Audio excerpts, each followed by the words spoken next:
Okay, so for the first thing I wanted to show off was some of the fun little things you can do with the Sky Gem. In fact, that's pretty much what half of this video is. It's stuff you can do with the Sky Gem. So because of its sheer brokenness, you can do some pretty weird things with it. Now, firstly, what you can see here in Sonic 06's equivalent of Rooftop Run, we are running along all the rooftops. Or in the case of the diagonal ones, we are running along the air, slightly above the rooftop. But that's something you can only do in the Castletown hub world. When you enter the new City hub world, they didn't seem to take the Sky Gem into account because you'll clip right through all the roofs of every single building here. Now this one I missed. I don't think I quite went high enough because they do have hitboxes that are much taller than the buildings themselves, as if there's a way to counteract the Sky Gem. I don't know why they can just put collision detection on top, but look. Right through the building, you can still see the walls and everything, but you're not trapped. You can still easily just walk right through and just exit. Now the collision detection kicks in and you can't get back through, but you'll never be stuck inside a building should you clip through it. For some reason, whenever you use the Sky Gem against a solid wall, it will launch Sonic much higher than it normally would. And I have no idea what the cause of that is, but you can do some pretty cool things with it. You can skip entire level sections, or you can just do what I did there. But they all do have quite tall hitboxes, much higher than the buildings themselves. Because I did try and see if I could do the same thing with the purple gem, and as you can see, there's an invisible wall that's stopping me. And this applies to just about every single building. You can click through the wall with the Sky Gem. I guess if you do go long enough with the purple gem, you may be able to get above some of the invisible walls, but it's going to take you a while. See, I can't get on top of this one. Though I probably could with the Sky Gem. But you can do that with the Sky Gem for every single building in the new City Hub world, maybe minus that bell tower. I'm not sure if it works on that bell tower, but you can do it for everything else. But you will probably still have to steer yourself forwards a little bit. But other than that, you can do it with every single building.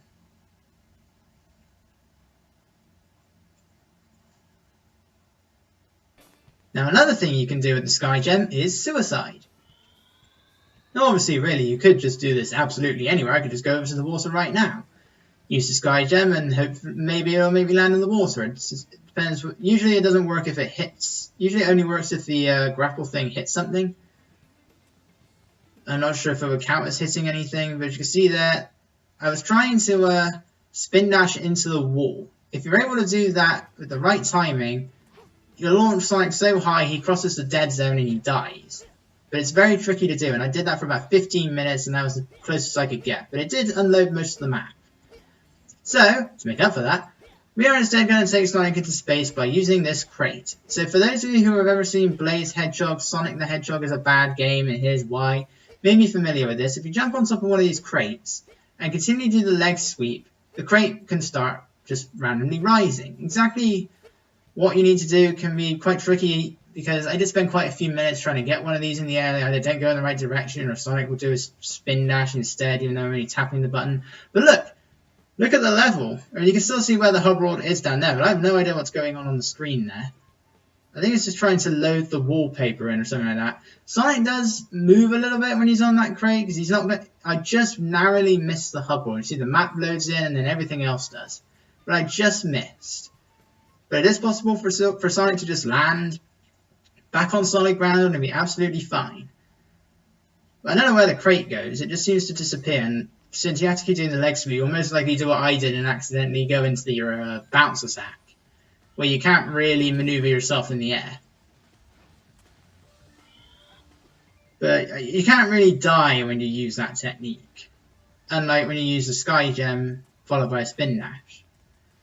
But now it is time for some of the things that we can do with the silver fight and seeing what exactly it is that makes this fight the most infamous part of the game because of just how broken absolutely everything is. So, by using the Sky Gem, we can get out of the boss arena. Silver cannot. He'll just keep jumping and running against the walls. The invisible wall, like an idiot there. And if you're able to get close enough, and if you have the green gem, so you won't be able to do this on your first run, But if you're close enough, you can just keep on spamming the green gem and you can just dwindle his health down. And I love doing this. Yeah, because it just makes easy work of Silver. But Sonic will still try and homing attack onto him if you try that. And if you homing attack him when you're outside of the arena, Silver will still grab a hold of you, shout, "It's no use! Take this!" And when he throws you, because there's no invisible ceiling, Sonic will just keep on going and going and going. There's no way of exiting this. All you can do is just keep rising. Again, you're going to be up above the wallpaper into the black void above where there's absolutely no stars whatsoever, so you can't exactly reach for the stars tonight. Although all the dust on the screen makes it look like there's stars. But yeah, eventually Sonic will hit a dead zone. I don't know why the dead zone is so high up though.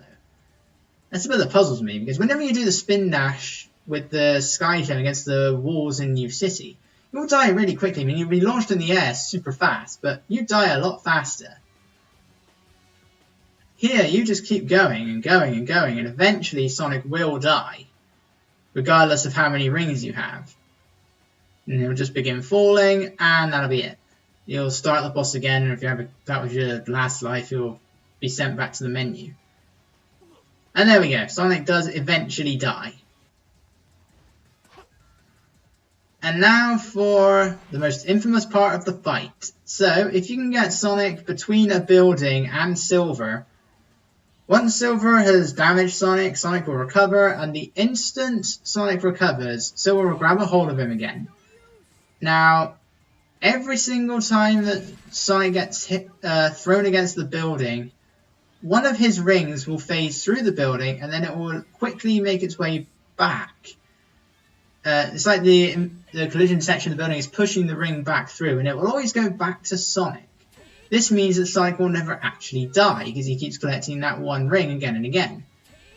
Now, this can get people stuck forever, and they'll have to restart or leave. I've never been permanently stuck.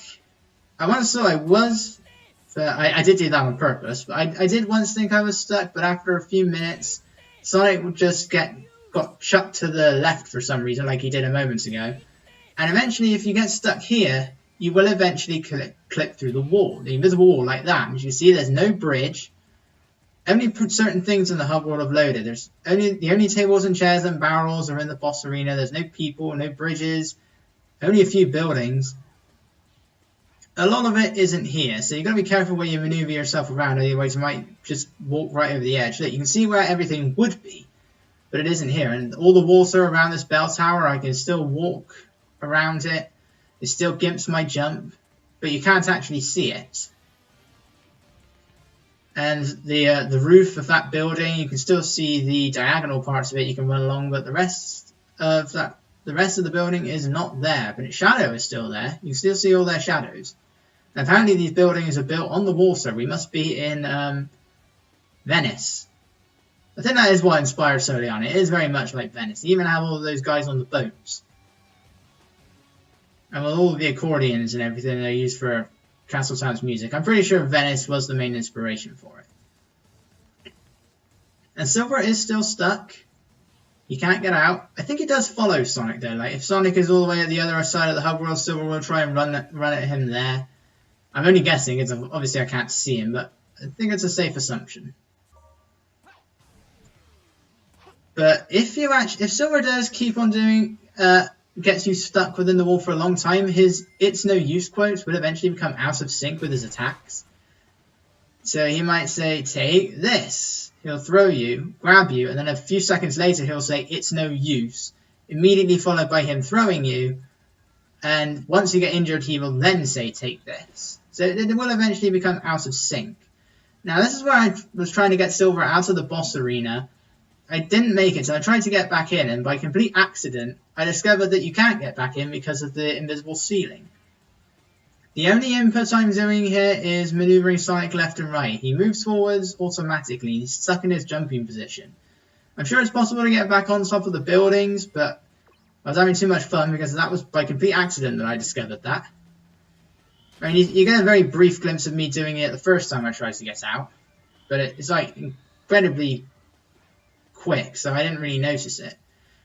Now this time I was successful in getting silver out. Exactly what you have to do to get him out is beyond me. Sometimes he's out, sometimes he's not out, whenever I try and actually get out of the boss arena. It is possible for him to get stuck on where the pillars for the bridges would be, and occasionally the bridges will load, or certain ones will. It seems to vary on just how much of the hub world would actually load. Silver can still attack you, he can still launch you into the air.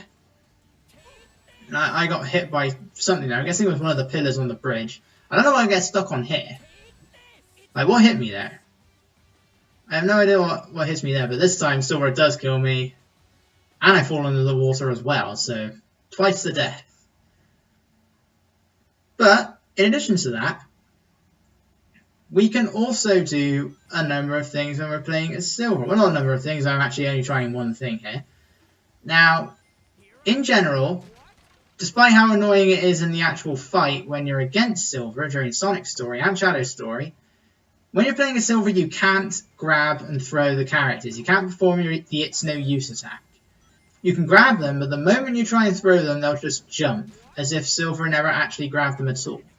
But by pausing the game when you grab a hold of them, and then I'm not sure what it is you have to do after that. You either have to, I think you have to let go of the R1 and then press it again, and use the square button, because that also works to select on the menu, and that may make Silver throw them.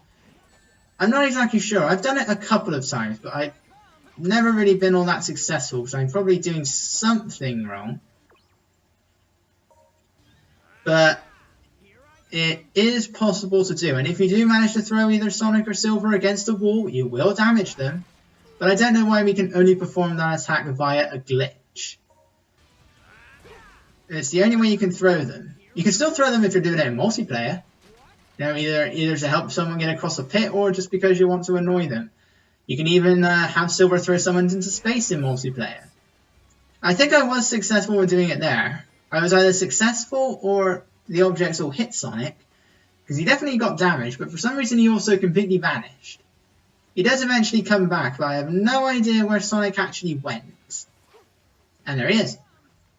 Yeah, I couldn't hear him, there was no "here I come," so I don't know where Sonic actually went. So, I have no idea what happened there. But anyway, now it is time to head into Wave Ocean for Shadow's story. Now this is something you can do in both normal and hard mode versions of Wave Ocean. When you get to the Omega section, if you use the jet booster thing that Omega has, against some specific walls that maybe have to be a certain shape, I'm not sure, and you can actually get Omega to go upwards instead of downwards. And if you keep doing it, keep spamming the button, it will do a number on your thumb, but if you're able to get Omega high enough, it is actually possible to get to the goal ring, completely skipping Shadow's section of the level. So once the Omega is high enough, as you can see, again, this rock has an enormous hitbox, because I'm clearly not touching it. You've got to be specific though, otherwise the rocks will actually send Omega downwards. But this rock over here does not have a huge hitbox, and if you're high enough, you won't transition to Shadow's section, you won't hear Mephiles' voice clip, and Omega can go right over the stage. You can do this, you can even get all the way over to the other end of the level, where Shadow is.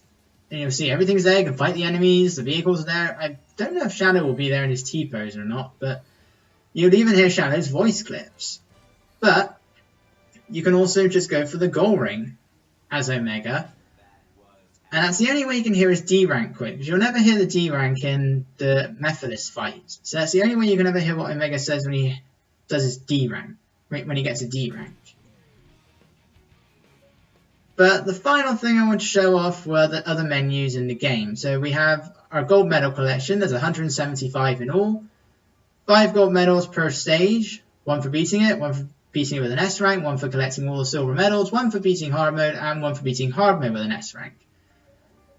Each boss fight has 2, 1 for defeating them, 1 for getting the S rank. You have the extra stages, 1 for beating it, 1 for beating it with an S rank, and 1 for the silver medals. 1 for collecting all of the silver medals. I'm not sure if it's just the hub worlds or if it's all of the silver medals entirely. one for getting all the S ranks in the main and hard stages, and one for getting S ranks in all of the town missions. Now, I only have 173 because I haven't gotten the 2 that are in the final story yet, but there's 175 in all. Sonic has the most because, you know, the other characters technically have 8 stages with 5 medals plus an extra stage with 3 medals. Sonic has 9 stages with 5 medals and 1 with 3 medals. So he does have a few more gold medals than the others. Now, when it comes to multiplayer, which I'm not going to be showing off because I need a friend who's willing to come round and join me. So that won't be part of this LP straight away. But we have 2 options. Tag, where you work together, which is mostly just you both need to be touching a switch at the same 2 different switches at the same time. And racing, where whoever picks silver is pretty much going to lose unless they know the level off by heart. Options, you can switch the subtitles on and off, and you can affect the audio of the music, and the sound effects, and how loud you want them to be. Now for extras, you have a theatre room and an audio room. These will only unlock once you've completed the story, so all of Sonic's cutscenes here won't appear until we've actually completed Sonic's story. And every single cutscene has a name that certainly tells you what the cutscene's about. Now, one weird one is that there's a cutscene there called Silver and Shadow. That's the cutscene that you see after playing Radical Train. Now, that cutscene is exactly the same in all 3 stories. It's the only cutscene that plays in all 3 stories with no differences. But for some reason, the title changes for every single character. So it's called Silver and Shadow before, in Sonic's story. Here it's called Helping Sonic for Shadow's story. And for Silver's story, it's called Shadow Appears. So I don't know why they decided to give that one a different title. But I mean, they're all fitting. Because Silver and Shadow are both there in Sonic's story. Shadow does help Sonic in his story. And Shadow does appear during Silver's story. So they're all accurate, but it's the same cutscene. So I don't know why they decided to give it a different name every single time. Now for the audio room, they also will only unlock certain pieces of music after completing a story. It generally works in the same way as it does for the soundtrack. So you won't be hearing Dusty Desert's underground music until you complete Silver's story, as opposed to the outdoor one, where you'll hear it after completing Sonic's story. Sweet, Sweet, Sweet 06 Acom Mix, one of the theme songs there, is the Japanese version of Sweet Dream. I don't know why they left that in for the Western release. Because it's the exact same song, it's just that one's in Japanese lyrics. So you can sort of understand what they're saying because you know what the other lyrics are, but generally, if you don't speak Japanese, you might wonder what's going on. And for some reason, neither of them are in the official soundtrack. And I never understood why. Because they're nowhere to be seen. They're not in the physical release, they're not in the digital release. I mean, sometimes they do omit weird things. iTunes only has like a third of Shadow the Hedgehog soundtrack. Endless Possibility is missing from Unleashed soundtrack, although it is in the physical version, which generally don't get released anywhere outside of Japan, as far as I'm aware. So it's quite weird. Now, when it comes to theme songs, Silver's theme, Dreams of an Absolution, there are many different versions of that. It's good 5 or 6 versions have been released over the years. Half of them are done by Bentley Jones or Lee Brotherson, wherever he goes by now. And there are some by other people who have done the song as well, other groups and such. The song is pretty much the same, the lyrics are no different. It's generally just the speed and sometimes the instruments. That's really the only difference. Some of them are a few seconds longer, some of them are a good deal shorter. But generally it's still 5 minutes, 10 seconds-ish.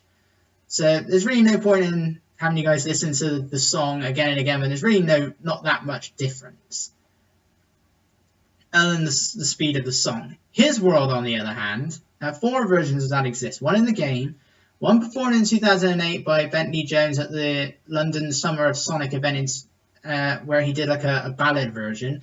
And that's based off of Crush 40's version, which is something exclusive to the vocal soundtrack, although they did release it in their own Supersonic Songs compilation. And the chorus is the same, though sung differently. Other than that, it's a completely different song to the version heard within the game, which is sung by 2 members of the band Zebrahead. And there was another version also exclusive to the soundtrack that also isn't on iTunes, so you'll have to download it by other means, unless it's a British iTunes thing. And And theirs is pretty much the same as the in-game version. This one was recorded by all the members of Zebrahead. Same thing. The second verse is split in half. The chorus is different, and the song is like twice as fast. All three versions are great, but I still think the in-game version is the best. So I will leave you guys with those two versions of His World. We'll hear the in-game version later. So next time, the final story. See you guys then.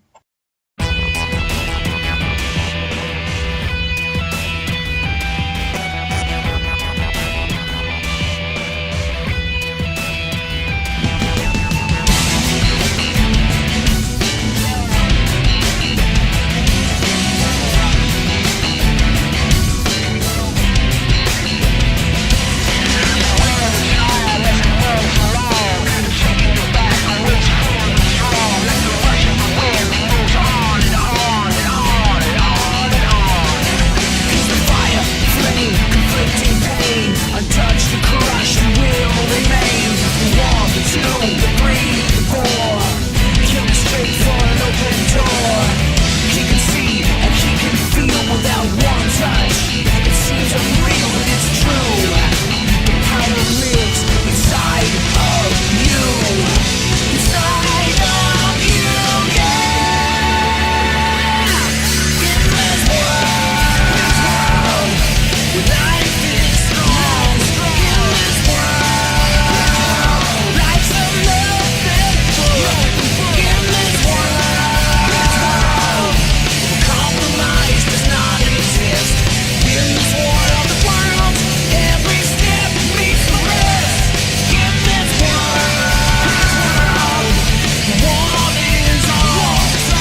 stand a chance when the tides will swing.